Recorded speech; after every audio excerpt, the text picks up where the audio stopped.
Welcome back to In the Zone. I, of course, am your host, Chris Broussard, and boy, do we have a show for you today. We've got a tremendous interview with Jamal Crawford of the Minnesota Timberwolves. Of course, we've got my man Jason McIntyre at the end for a segment of Knockdown Jay. And we want you to go to iTunes, go to Apple Podcasts, SoundCloud, and subscribe to In the Zone. Leave us a comment and ideally leave us 5 stars. But before we get into the show, I was in Los Angeles this week. I went to the Clippers game, I went to the Lakers game, both against the Philadelphia 76ers. I wanted to see Joel Embiid and Ben Simmons, and boy, did both of them put on a show, especially Embiid. But Ben Simmons did his thing too, and in both games combined, he had 10 slam dunks. And that got a brother to thinking, who do I think are the best game dunkers, not slam dunk contests, game dunkers in NBA history? So here's my top 5. At number 5, Blake Griffin. Yes, Blake Griffin. Now, this was a tough one. He edged Shawn Kemp, the Rain Man, who I had trouble leaving off, but I had to go with Blake. Now, you might remember 2008, Dwight Howard unveiled what I call the throwdown dunk in the slam dunk contest, where he left from so far away from the basket, got up so high that he literally threw the ball into the basket. That's what I call a throw down dunk, when you throw it downward into the basket. Blake Griffin made a habit of this earlier in his career. He did this several times. I would even say that could be his signature dunk, the throw down dunk. Ask Timothy Miles-Goff and Kendrick Perkins about that. At number 4, now Michael Jordan. That's who I'm going with. A lot of people consider him the best player of all time. I'm on board with that. And some people even consider him the best dunker of all time because he had this tremendous combination of style and power that made him must-see TV while dunking in traffic and alone on the break. And just as you might expect from one of the most competitive athletes we've ever seen, he loved dunking on people. In an era where you could get hammered on your way to the basket, he dunked on every enforcer and 7-footer in the league, none more than his nemesis, Patrick Ewing. At number 3, Dominique Wilkins, or as we called him in the 80s and 90s, the human highlight film. I would say that Dominique Wilkins is probably the most powerful dunker, pound for pound, that we have ever seen. Neek was incredible. He almost decapitated the legendary Larry Bird with one dunk. His specialties were the rebound dunk, or I call it a tip slam, where he catch a teammate's miss and in one fell swoop dunk it in one motion, occasionally or a lot of times over an opponent's entire front line. And then, of course, the double pump reverse, or just a double pump period. But Dominique Wilkins, a lot of people would argue that he is the best dunker of all time, but obviously I've got 2 ahead of him. And at number 2, Julius Dr. J. Irving. He is the undisputed, unquestioned godfather of the slam dunk. Here's how great Dr. J was when it came to dunking. He was in the NBA's first dunk contest, 1984, just a week before his 34th birthday. Can you imagine somebody being in the dunk contest at 34 and he still had enough legs left to finish second to Larry Nance, who was 9 years younger?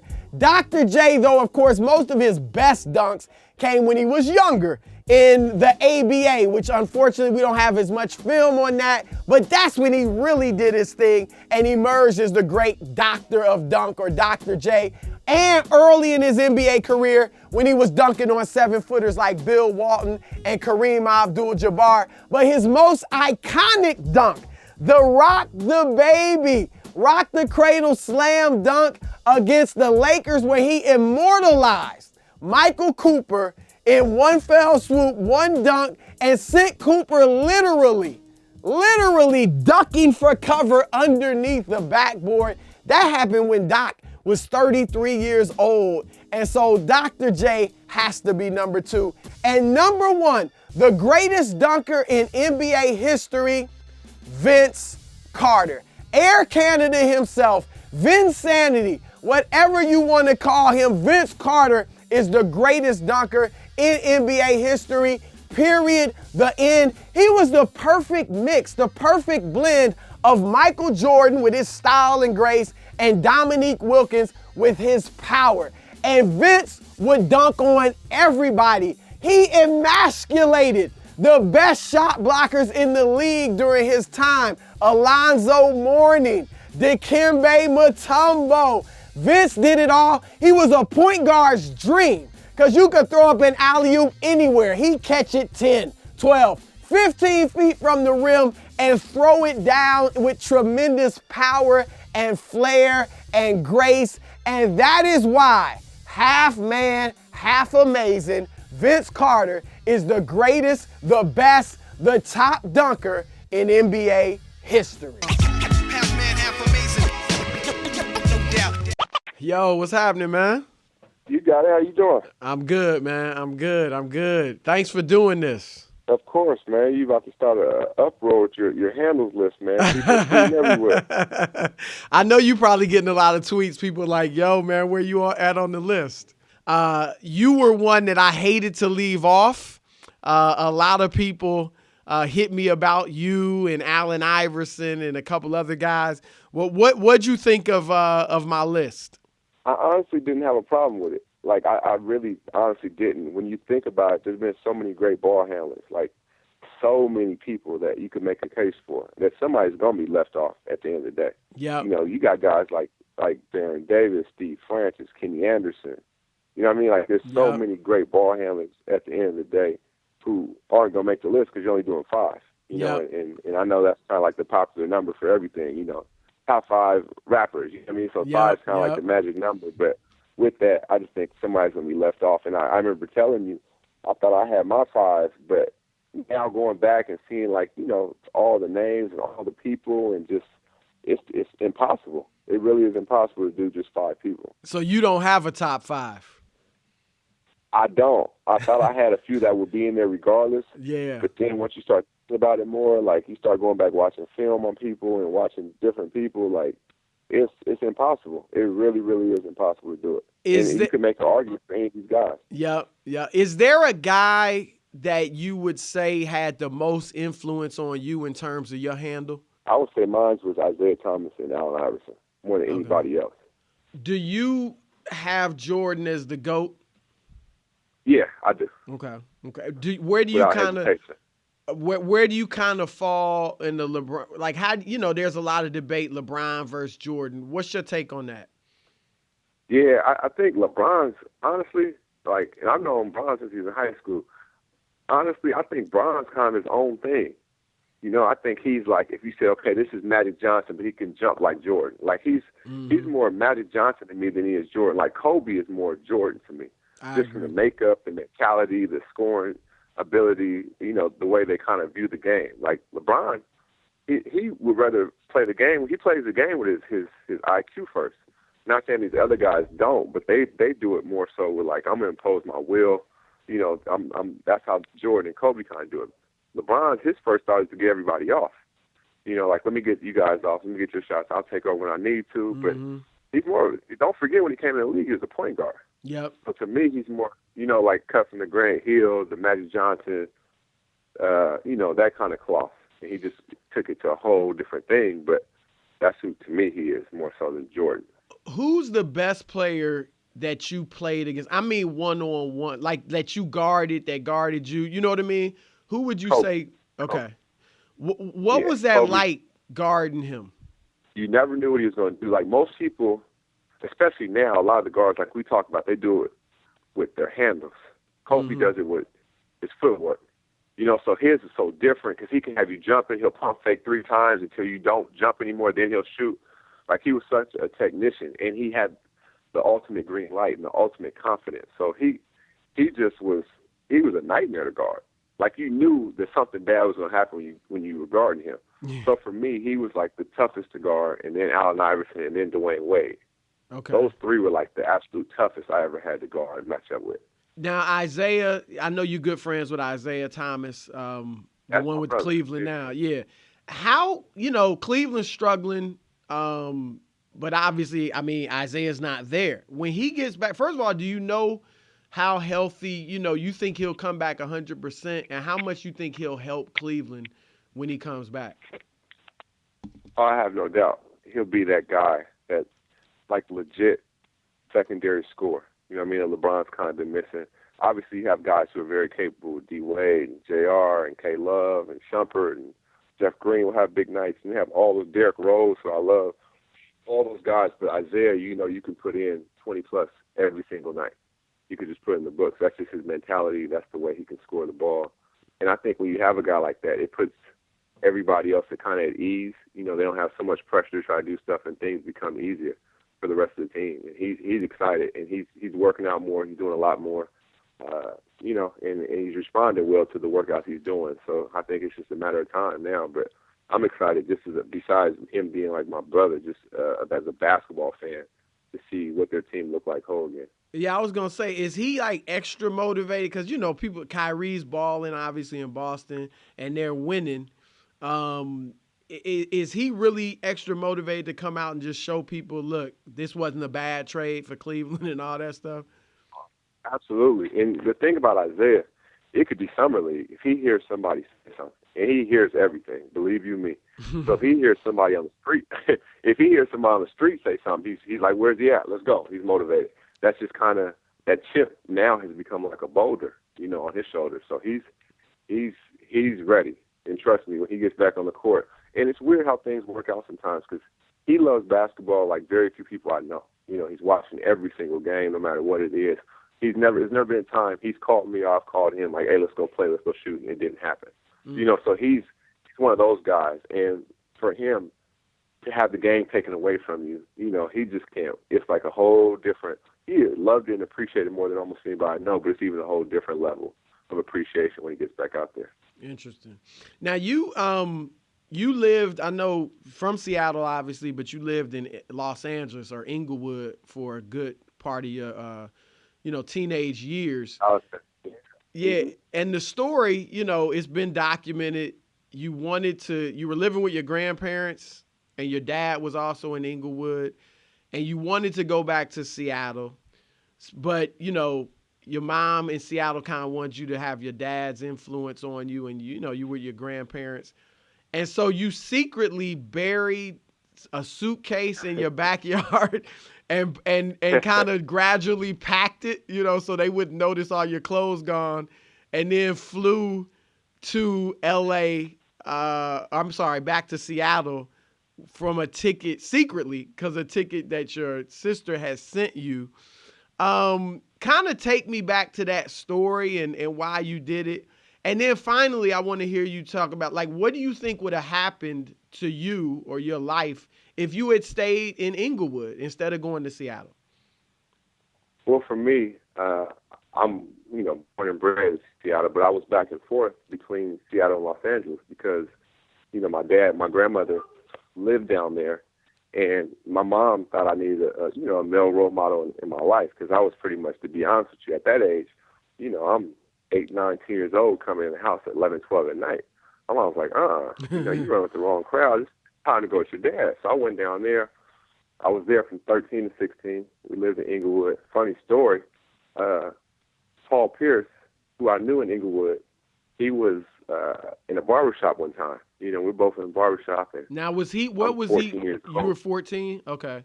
So how old was he? So he was like 17. So he was like a senior in high school or something? Yeah. And I'm like, this is the great Paul Pierce everybody's talking about. And he looked at me and was like, ain't you supposed to be in school right now? I'm 14 years old. I'm ineligible. I'm not going to class like I should be. He's like, ain't you supposed to be in school right now? So I knew Paul. We got into an argument from 14 to 18. Think about it. Go ahead. I make to the NBA. He's a Hall of Famer. Like, it's funny how life works out sometimes. But wow. Anyways, did he know you? Did he know you crazy. had game and that you were wasting it? No, he knew. We were going to exactly the same barber was telling him, like, nah, he got game. P. He just got to get his stuff right, And that's when P like really lit into me. Like, ain't you supposed to be in class? How you gonna go anywhere? You ain't going to class. you know, because at that age, when you're a senior, you may have 4 classes or 5 classes or whatever. Yeah. You know, you got a little more leeway than the guys a freshman in school. So, yeah, he let into me good, but he had never even seen me play at that point, but he heard I was good. Okay. So going back to that, I was like, man, I'm down here in L.A. I got all these rules. I'm going to church every Sunday. Nothing wrong with church. It's just so much structure. You know what I mean? Like as far as like, just I'm picking up dog poop. I got to water the grass 3 times a week. Like I just had so many chores and things that I didn't have in Seattle. Seattle, I was coming and going as I pleased. No matter, 12, 13 years old, I'm coming at 11 at night. That's just, I was kind of the man of the house. Yeah. So from that, I'm like, man, I gotta get out of here. I gotta get out of here. So finally, I built up enough courage. And my sister, when I was 16, she sent me a plane ticket. But at that time, remember, it wasn't like electronic tickets. Like they sent the plane ticket. Yeah. So I'm getting to the mail before my grandparents and my dad. I'm like, I gotta get this ticket. So I finally get the ticket. It's for like a month and a half from now. And what I did was my suitcase, I buried it in the backyard. So every day I wore an outfit. I just threw it in the, take it out when I was watering the grass or whatever, clean up the dog poop. I'd go drop my clothes in there. And, of course, I didn't take everything because I couldn't, tip it off when I was leaving. Yeah. So I left some clothes there. But that's what I did until the day finally came.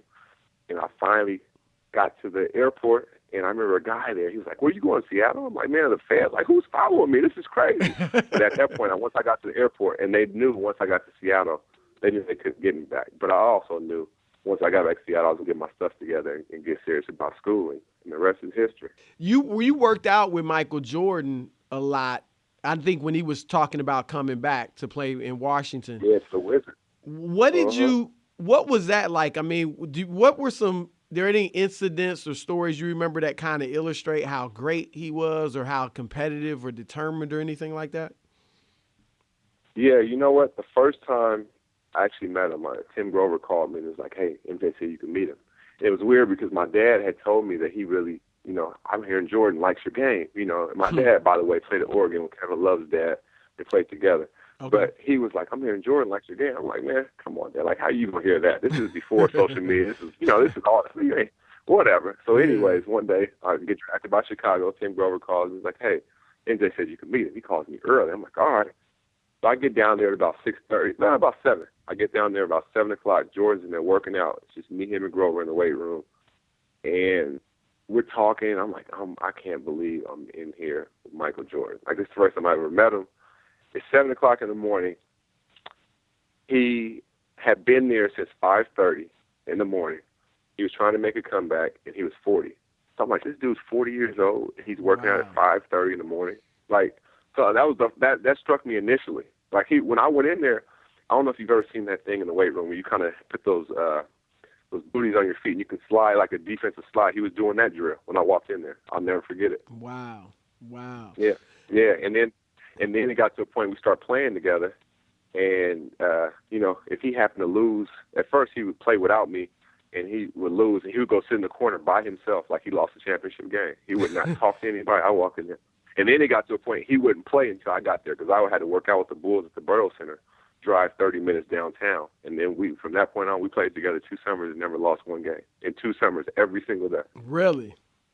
Wow. Yeah, wow. And I felt my game coming to another level. Like, it was crazy. Like, playing with him. When you play with better people, you become better. And it just, like, I felt my game going to a whole different level. And he really, like, took me under his wing. I started going to his house. It was just like normal. Like, he's the person, to be honest with you, he's the guy who told me where to go to get my surgery for my ACL. Really? In Alabama. Because you remember he was down there in Birmingham. Yeah, it was like, that's it. Take it a step further. No, go ahead. I'm sorry. Take it a step further. Michael Jordan is the one that made the introduction with Jay-Z happen. Imagine being so cool with Michael Jordan. I'm like, man, I want to meet Jay-Z. He's like, you want to meet? Okay. So imagine that. So you told him you wanted to meet Jay-Z and he made it happen. Yeah, he made it happen. He picked me to be in a commercial with him. I was in the commercial when he was I don't know if you remember that. It was a Gatorade commercial when he was the old Jordan versus the younger Jordan. Yeah. He picked me to be in that with him. And he had somebody do the dunk scenes, but he picked me to be in that with him as well. And I just saw him again this summer to reconnect, and it was cool. My son went to his camp, and my nephew went to his camp, actually. A lot of people, you see a lot of players mature in leaps and bounds over the course of their career. What is it like to be a 20-year-old kid, sometimes even younger, and all of a sudden maybe you grew up without a lot of money, and all of a sudden you're a multi-millionaire with basically the world at your hands. You can do whatever you want to do. That has to be a tough transition. I hate to say tough, but you know what I mean? Like, to all of a sudden you got all the money you could dream of, and you can meet all these celebrities, and you got people treating you like a superstar. I think people don't realize how much of a transition that can be for a kid, all of a sudden to have that overnight. Right, and there's no real manuscript for it. There's no manual. You know what I mean? Like, it's almost a surreal feeling. So imagine if somebody on the street right now just happened to win the lottery for $20 million. Like, dang, what do I do? Like, I didn't. What do I do now? Just go get it. You know what I mean? Just whatever it is. I can go do this. Stuff you dreamed about the day before. Like, whether it was a car, a house, getting your mom a house. Stuff you dreamed, like, was so far-fetched because they're dreams and you want goals, but still, a lot of people don't get a chance to accomplish their dreams or reach their dreams. So it's like, how can you, condemn somebody who's never had anything and now they can have everything? Yeah, they're going to act a fool. Mm-hmm. They're going to. Mm-hmm. Especially if there's not somebody in their corner or coming from a stable situation or mentors or the guys where they know, because why else would they know, what to do?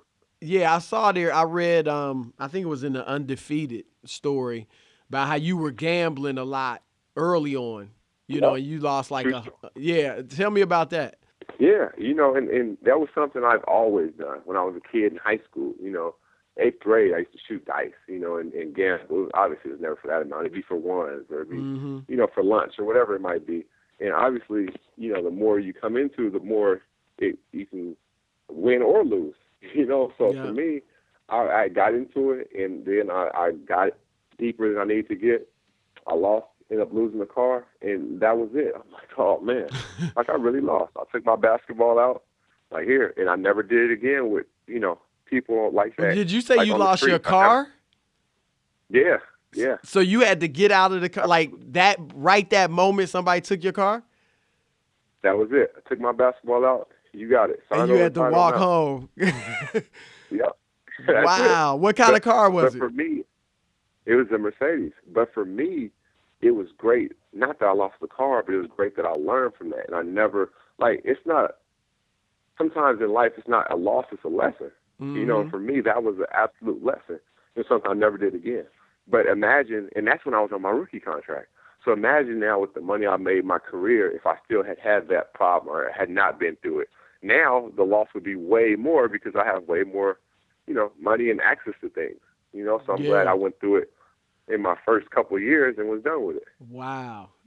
I'm still tripping off the car. Like, that moment, it was like somebody else drove off in your car.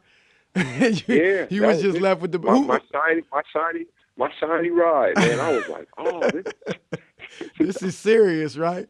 But you just left the super team. I say all the time, I mean, the Clippers had a top 5 point guard in Chris Paul, top 5 center in DeAndre Jordan, top 5 power forward in Blake Griffin, a great shooter, JJ Redick, one of the best 6 men of all time in you. Like, why do you think it didn't work there with the Clippers? Honestly, I think it was, part of it was, I'm not sure we were mentally tough enough for it to work. When things are going good and everybody's, rolling, everything's easy. But when things get tough and then you splinter and you don't respond well, and sometimes we did respond well. I remember one series we played San Antonio, which, by the way, was the toughest series I've ever played in my life, like a team in the playoffs. Mm-hmm. We lost. I think we were down 2-1, had to go win game 4 in their court. We're down 3-2, had to go win game 6 on their court, and then had to win game 7 with CP getting hurt. So we showed some resolve and some, like real heart and character, but other times we didn't. And then other times our best 2 players got hurt in the playoffs. It wasn't like it happened in December and they had 2 months to come back. So it was, some of it was bad luck and some of it was self-inflicted. But you're right. I think we were one of the, if you look, I mean, at that time period, we won like the 3rd or 4th most games in 5 years. We were really, really, like really, really, really good team who had potential after I get to the championship. I think it was the Sports Illustrated story where you said you'd never been yelled at by a teammate the way Chris Paul would yell at you. What was that like, and what was he like as a teammate? Oh, he was great as a teammate. He was unbelievable. But I had never been yelled at like that, so I'm like, what? You know, like it takes you all the way back to your childhood. Like, you ain't gonna yell at me like that, you know. But then once you learn Chris, and once you get to know him, and once you see that's just who Chris is. Chris would yell at his dad if he was on the court. Like, it's not nothing personal, because Chris is really just trying to win. Like, that's all it comes down to. He's not trying to embarrass you. He's not saying it for his own game. He's not saying it for anything else but to win that night. And once you learn that, then you don't hear the yelling no more. You just hear the message and what he's saying.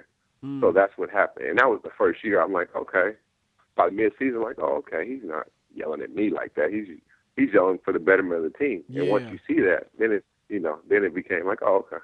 You start tuning that part of it out, and you just tune what he's saying. Like, okay, I got you. Well, I don't even know if you know this. You're about to pass Dr. J in points in NBA scoring. You need like 167 points to pass him. Did you know that? Were you aware of that? I wasn't aware it was that close, but once you start going, the names start jumping out. Like when I passed Magic or Pistol Pete, I'm like, man, I would have never, if you would have told me I was a kid, you'll pass Magic Johnson in points or Pistol Pete in points one day, I would have never believed you.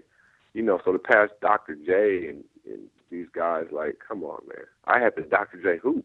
That was the first hoop I ever had with his face on the backboard. Wow. And I actually have a picture of him this summer. Well, I went to the Big Three, and me and him had a picture together. And he was talking to me, and he really likes my game. I'm like, this is Dr. J. Like, you know what I mean? Like, this is a dream. And sometimes people don't get it until it's too late. Yeah. But I'm able to really take it in even while I'm in the moment. Like, this is Dr. J. Like, I've never been jaded. I've always been humbled by that. Like, this is Dr. J. This is guys I grew up admiring. Yeah. So for me, that's just like, it's amazing. So what player you said that you would build it around? If you had to start a team today, who would you start it with? Ooh. Like a young player? Most like likely. An age, like we don't. Yeah, because like younger or 22 or younger. Because you saying you building a team for the future, not to win the mark. You know what I mean? So yeah, I say a young player. All right. Okay. Are we saying they're all healthy? Yep. If it's all healthy, I got to go to Embiid. Yeah, he's a monster. Yeah, he's a monster. Well, he's really. I've been in the gym with him, worked out with him, where he's shooting threes, like making them repeatedly. Like, so I've seen his work. Like, if we're going all healthy and like nobody can get hurt, it's just I'm going with, I think, Embiid. So you would, because a lot of people, I think a lot of people would go with him too, but a lot of people might also say, well, the big man era is kind of dead. You know what I mean? You need a 3-point shooter or whatever. Go ahead. Right. But when you're that good, I think you kind of transcend anything. You know what I mean? Because think about it. Before Steph and Golden State, they didn't think you could really win a championship shooting threes. Oh, yeah. You know what I mean? So you got to kind of break the mold, and I think he's that talent that could break the mold. All healthy. Your best Ron Artest story when you guys were with the Bulls? The best Ron Artest story is when he got traded from the Bulls to Indiana. He was still coming back to Chicago to sleep in his bed at night at first because he couldn't sleep when he got traded down there. Yeah, I think he was driving back to Chicago to get a good night's rest and then go back to Indiana. Wow. How long did he do that?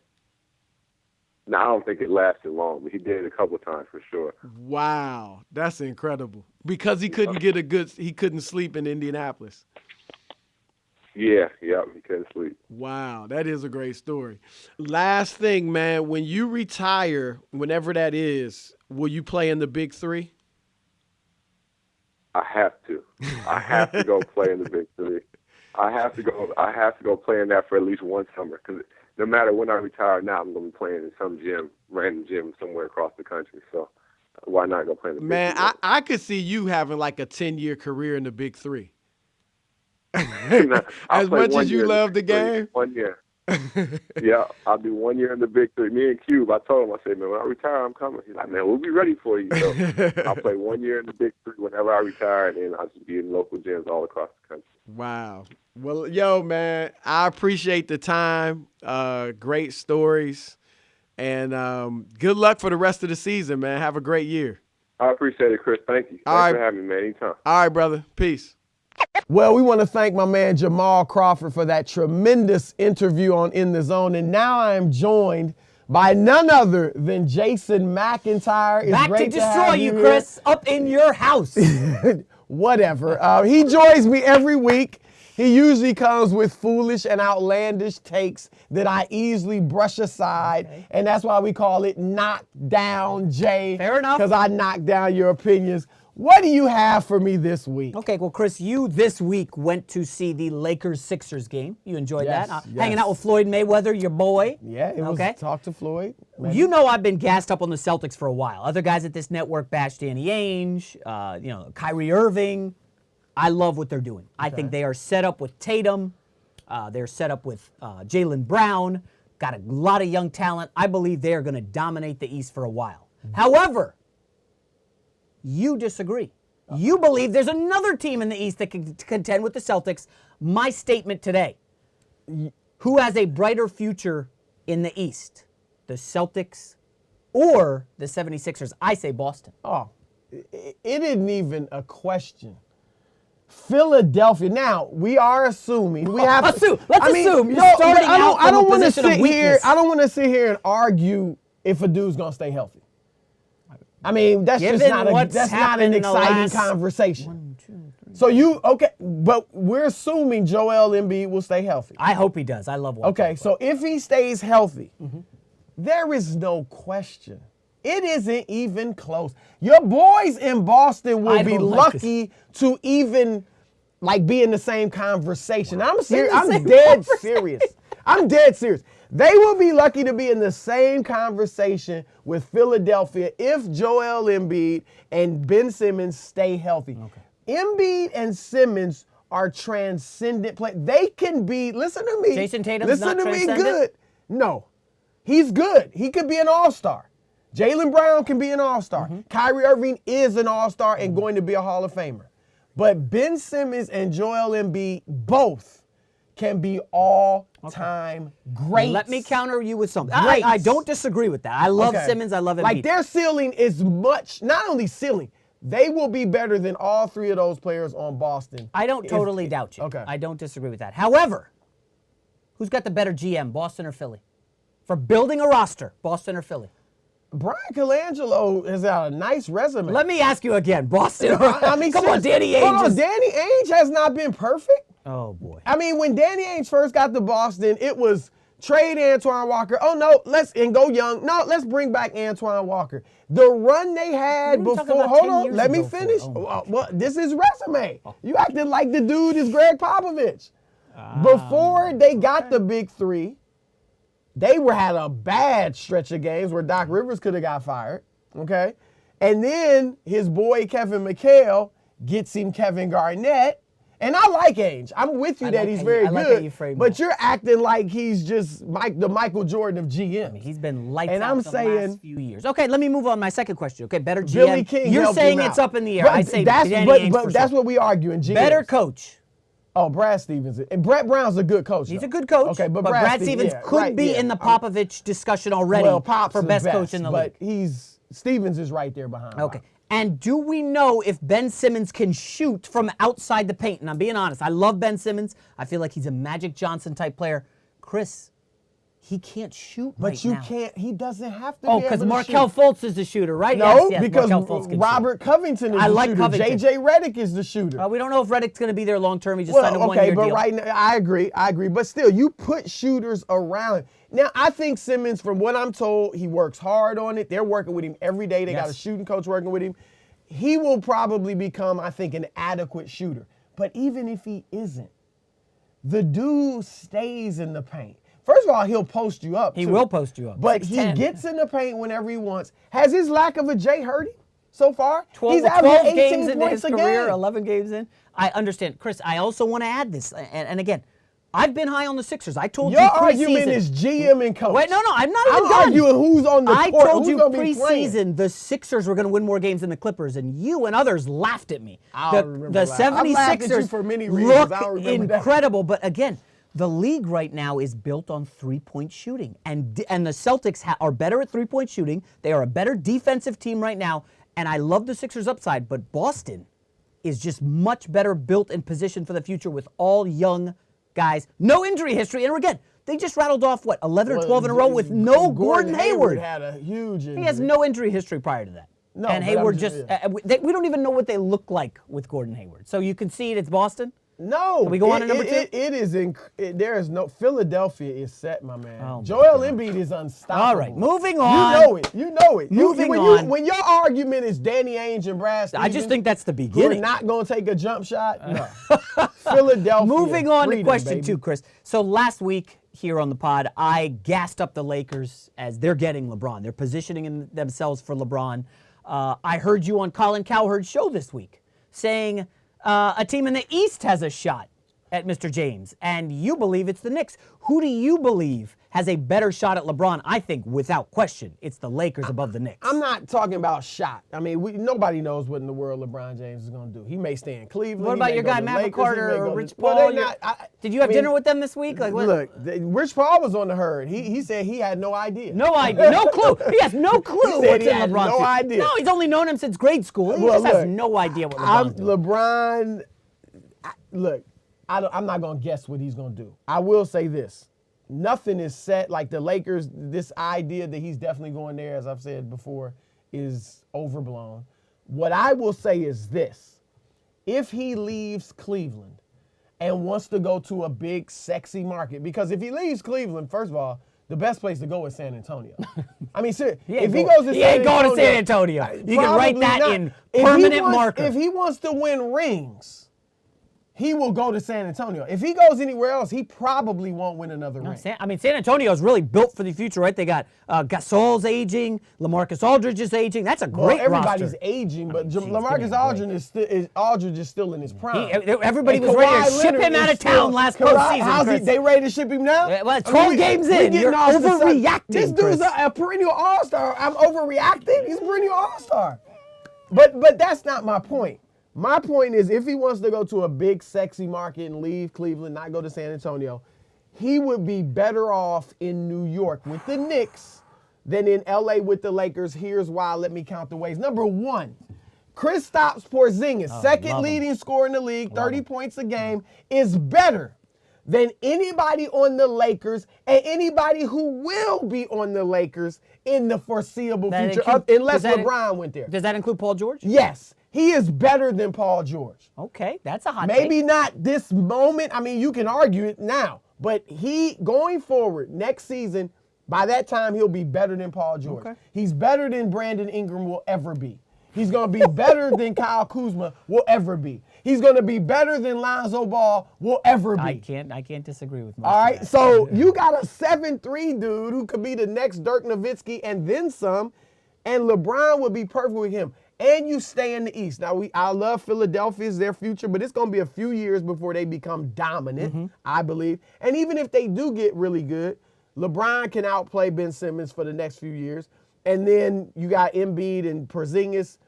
He's not going to be able to stop Embiid, but Porzingis will get his. Nobody will, apparently. I mean, Well, greatest the player dude in is the NBA truth. Look, history the dude is the after truth. half a season. I didn't say all that, but I'm just telling you the truth. Okay, all right? what- now, so, and you stay in the, like I said, you stay in the East. Why go to the West? Here, how about this? And I don't think you'll even disagree with this.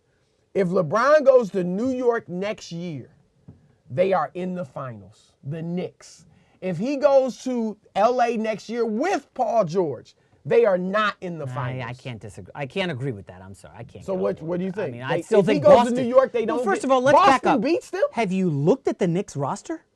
I mean, they have to Have you move looked at heaven what and the- earth to make room for LeBron. And at Everybody, Houston moves heaven and The earth. Lakers every don't summer. have to do Golden jack State squat. can move heaven and earth. Golden These State had teams no have cap room when positioned they themselves for Go- it. No, The Knicks have awful contracts on the books. I'm a Knicks fan for 20 years. They have terrible contracts on the books. They just gave to Hardaway 70. They got First of all, that's not a bad Noah's contract. got a lot of money left on it. I think you're hold on, forcing hold the on. issue with the Knicks. Hold on. First of all, the Lakers have to move contracts to get the Luol Deng situation will work itself out. Oh, so that'll work itself out, but the Knicks can't move. They got like 6 guys they got to. Golden State met with Dwight Howard when he was a free agent. They had no cap room. I mean, teams do this all the time nowadays. So let's not let that bog down the argument. The argument is about basketball. And the Knicks, if they got LeBron next year, you think Boston would be better than LeBron and Kristaps Porzingis? I do. I will ride with Boston. Healthy with Gordon Hayward and the full entourage. Please. Boy, that's an incendiary take. I'm sweating just hearing about this. I'm a little nervous because I'm a Knicks fan. You know that? All right, we got to move on to the final topic, Chris. Are you ready for this one?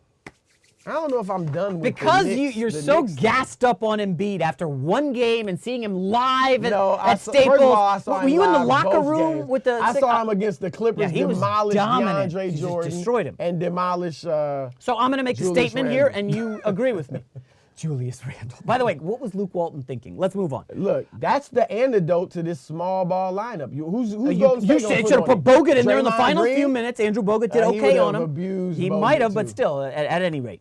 Anthony Davis is still the best big man in the NBA. Period. Fact.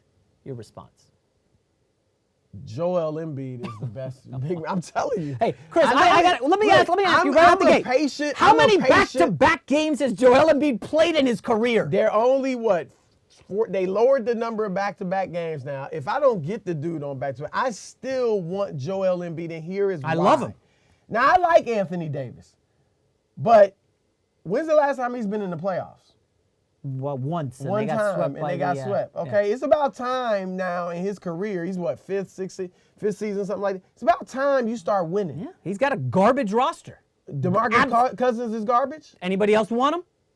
DeMarcus Cousins? Yeah, yes, who wants him? Who wants DeMarcus Cousins? Tell me one team right now. DeMarcus oh, yeah, the market's so big for DeMarcus Cousins. By the way, who are the starting guards in New Orleans? DeMarcus Cousins is averaging 28 I don't care. points. He averaged that in Sacramento and they didn't win a damn game, rebounds. Chris. Get out of here with DeMarcus Cousins. And they did win a game. Who are the guards in New Orleans? Anyways. Drew Holiday. Ooh, Rajon Rondo. Oh, those guys. Who's hurt, but he's... Hold on. All right, let me get back to your... This is what Joel Embiid has every move in the book, so to, not every move, but back to the basket, he can do his thing. Face up, he can do his thing.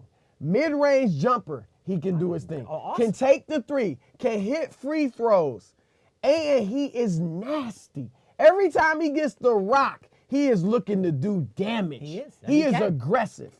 Okay, we know he's great defensively too, and he's 7'2". I like Anthony Davis. But if I could choose one player among the big men, and I love Karl Anthony Towns, who I would take over Anthony Davis. I would say Karl is second. But if Embiid is healthy, Embiid is far and away. Let me get the last word in here. The best big Can we man. see him play a game in April before we declare him the best big man in the league? No, that's I it. don't need it. A I late don't need season to. game before he tears up his knee or gets injured. And I'm not wishing an injury on him. Well, I why like are you bringing Embiid. it up? I just need a little bit more In before I such declare graphic him detail. the best big man in the league. Chris, I love this, man. This is fun. Sorry, you like punishment. You like me. I like dominating. This is the second week in a row. I'm 2-0 that now, I have not. I'm undefeated. Down Jay. Now you did okay, man. For All a right, guy that Chris. doesn't know basketball, you did. Oh, you had to go there. All right, y'all. Look, thank you for tuning in to In the Zone. We hope you enjoyed it. We gave our top 5, my top 5, the definitive list of slam dunkers. What'd you think about that? No disagreement, actually. No disagreement. Kyle Kuzma just narrowly missed the list. Well, I'll tell you what, Kuzma had a nice attempt yesterday on Embiid. But my top 5 dunkers, Jamal Crawford joined us on the telephone. And of course, my man J-Back, who I knocked down. But look, tune in, subscribe to us on iTunes, SoundCloud, leave a comment, give us 5 stars, and then we'll see you next week on In the Zone. Never surrender, never storming the weather, conquer the pressure, how do I measure, legend forever, I'm in my zone, I'm in my zone.